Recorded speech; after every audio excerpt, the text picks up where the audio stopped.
Okay, hello year 5 and 6, welcome back. Chapter 4. So, chapter 4 is a very long chapter, so we may not get all the way through. We may have to split it into a couple of parts. Okay, so here we go. Chapter 4, Gibbons and Ghosts. The terrors came fast, one upon another. The lights of the Peggy Sue went away in the dark of the night, leaving me alone in the ocean, alone with the certainty that they were already too far away, that my cries for help could not possibly be heard.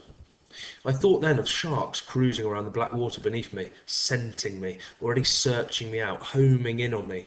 And I knew there could be no hope. I'd be eaten alive. Either that, or I would slowly drown. Nothing could save me.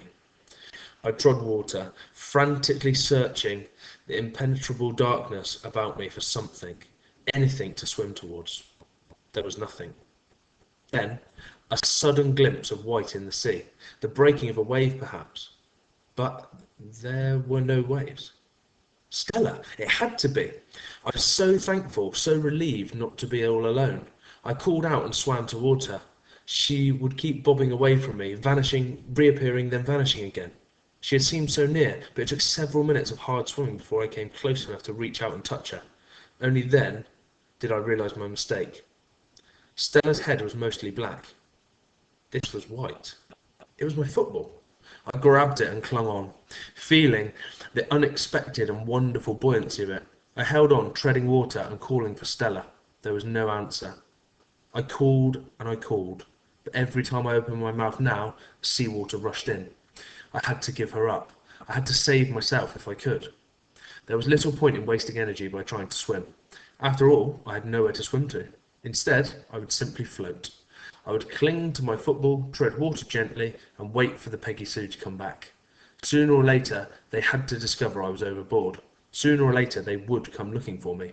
I mustn't kick too much. Just enough to keep my chin above the water, no more. Too much movement would attract sharks. Morning must come soon. I had to hang on until then. I had to. The water wasn't that cold. I had my football. I had a chance. I kept telling myself that over and over again, but the world stayed stubbornly black about me, and I couldn't feel the water. I could feel the water slowly chilling me to death.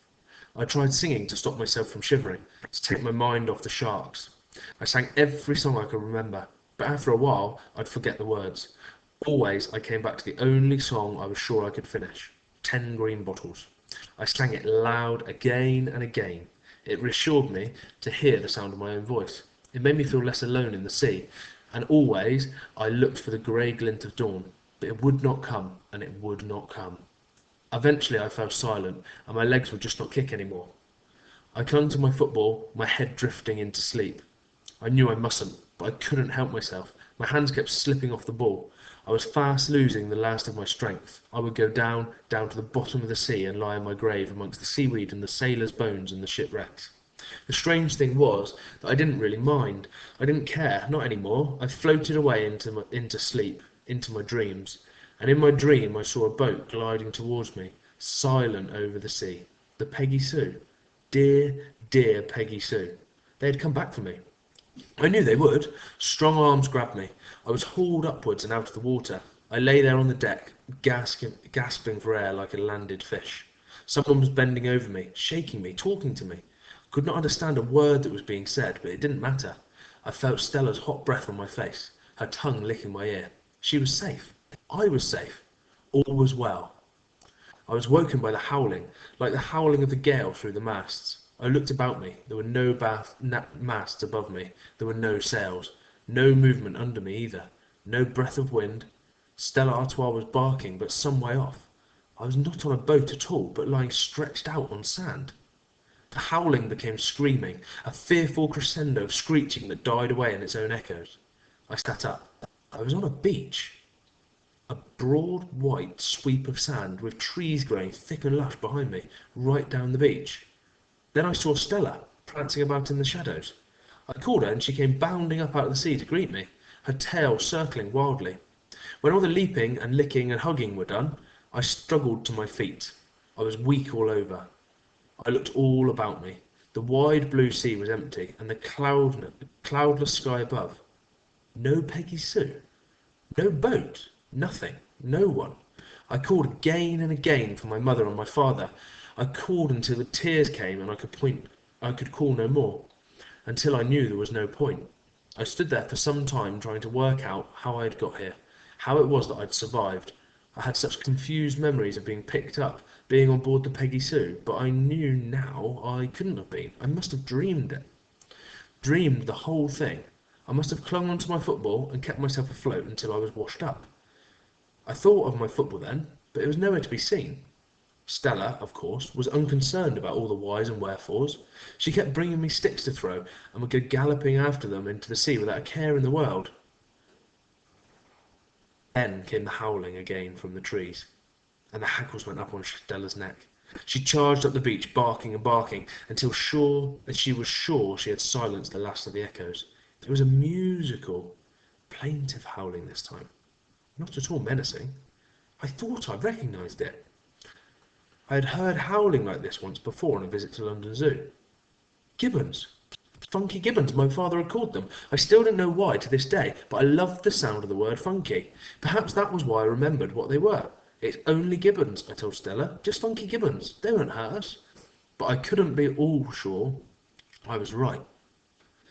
From where I now stood, I could see that the forest grew more sparsely up the side of the great hill, some way inland, and it occurred to me that if I could reach the bare rocky outcrop at the summit, I would be able to see further out to sea, or perhaps there'd be some house or farm further inland, or maybe a road, and I could find someone to help.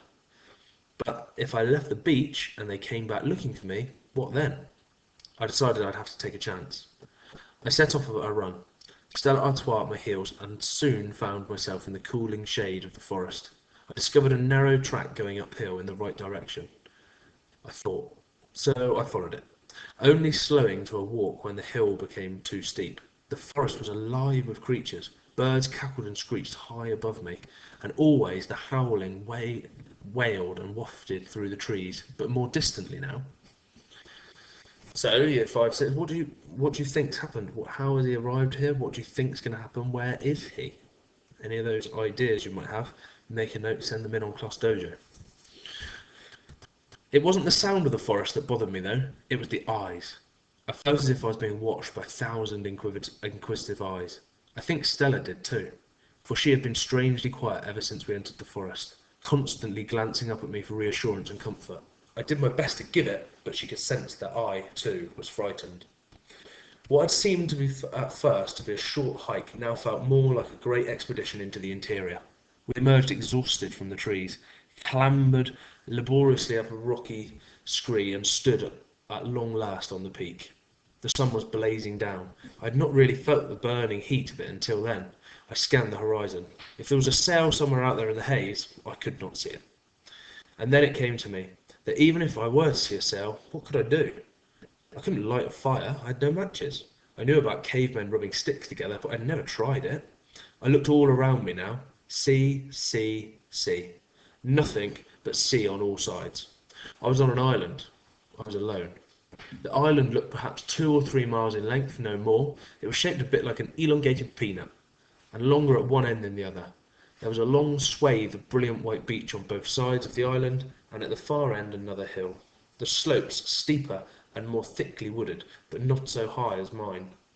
With the exception of these twin peaks, the entire island seemed to be covered with forest. So as far as I could see, there was no sign of any human life. Even then, as I stood there that first morning, filled with apprehension and the terrifying implications of my dreadful situation, I remember thinking how wonderful it was.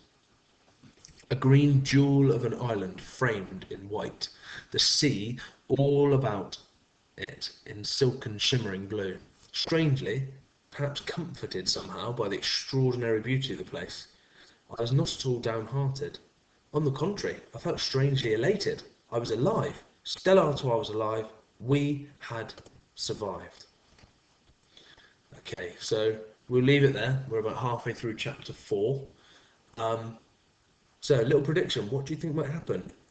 Are they on an uninhabited island? Is there anybody else there? Will they be rescued? What do you think is going to happen in the next part of this story? Have a lovely weekend, and I will speak to you next week. week.